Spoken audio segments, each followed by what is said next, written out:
During his first term, Donald Trump often alarmed his allies with sometimes impulsive and naive overtures towards the world's strongmen, here with Kim Jong-un, the ruler of North Korea.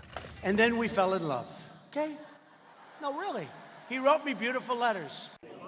Trump always wants to be the biggest man in the room, but he'll face more complicated challenges now than the first time round, since the summit in Finland in 2018, when he met Russia's President Putin.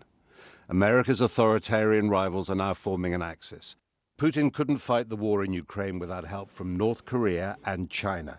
Trump might find the plan he pushed repeatedly during his presidential campaign this year to end the war simply doesn't work. I will have that war finished and done and settled before I get to the White House as president-elect. I will get that done. Ukraine's President Zelensky couldn't fight on against Russia without American military aid. Zelensky will fear Joe Biden's arms supplies might be replaced with Trump's arm twisting to concede land to Russia to make a deal. On social media, Zelensky offered congratulations and appealed to Trump's self-image as a strong leader. For Ukraine, peace through strength is another way of asking for more weapons. Russia's full-scale invasion of Ukraine has also taught America's Western European allies a hard lesson, that without U.S. military power, they would struggle to defend themselves.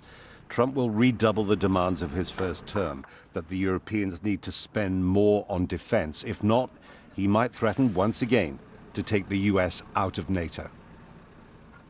From the Middle East came congratulations from Israel's Prime Minister Benjamin Netanyahu on what he called history's greatest comeback. Israel needed a lot of American help to defend itself against Iranian missiles. The Israelis couldn't fight on multiple fronts without U.S. military and diplomatic support. President Biden would not use that leverage to insist on a ceasefire. Middle East watchers here in Washington believe he might want to impose an American agenda on Israel's. The Middle East is also on the edge of drawing America into another major war in the Middle East. And I don't think Donald Trump, based on his record, wants that. So it's not that he cares about Palestinians or cares about Lebanon or cares about Iran. He may very well not agree with the theory of the case that Bibi Netanyahu has, which is to expand the war and if need be, draw the United States into it.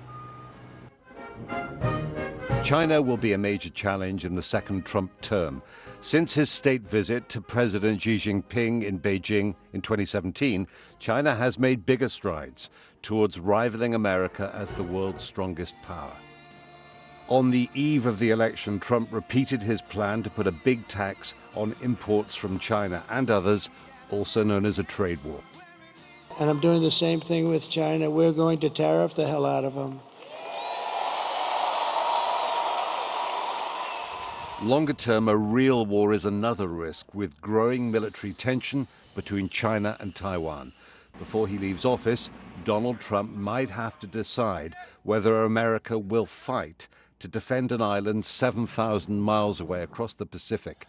It's only 100 miles from the Chinese mainland. Jeremy Bowen, BBC News, Washington.